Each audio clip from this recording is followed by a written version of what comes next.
start out the year, I always want to teach them scientific method. It was tough to decide exactly how to do that. One of the things in scientific method, you have to do experiments, you have to design things, you have to document. And one of the things I came up with is, why not make it really simple? We'll start out with making a marshmallow catapult.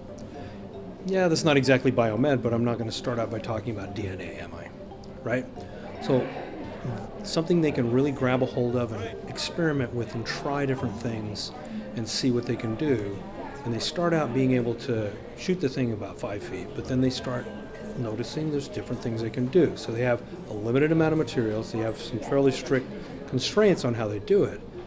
But really the key is they're having some fun. At the same time, they're not even noticing they're doing scientific method. Okay, 10 feet.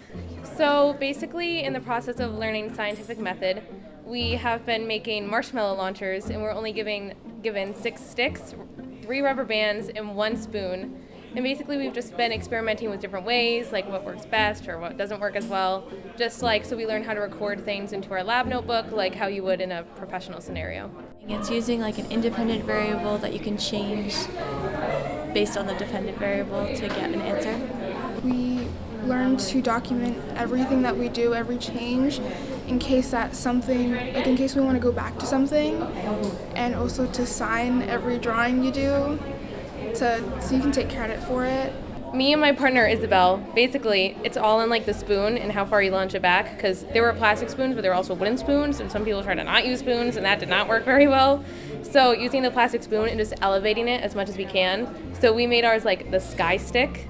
So we took chopsticks, because that was the longest stick, and we cut the rubber bands into thirds, so then we could tie them all together and make it as long as we possibly could. And we just hold the spoon onto the top of the stick. We don't even tie it, because it only has to touch the ground, so as long as it's elevated, then that'll get it farther.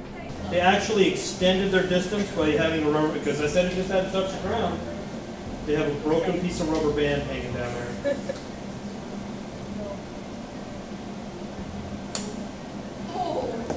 Okay, 23. We had ours a lot shorter before, and it would just go to the ground and roll. So we tried moving it higher so that it would go in the air first and then hit the ground, and it's working a lot better. By the time they get to the point where they are today, which is the competition, they get a chance to see which things actually work and which don't. And then this gives me another opportunity to have them experience scientific method, which is what I say, research, not search. Let's do it again. Let's look at what worked, let's look at what didn't work, let's go back to the drawing table, and let's figure out how we want to improve this.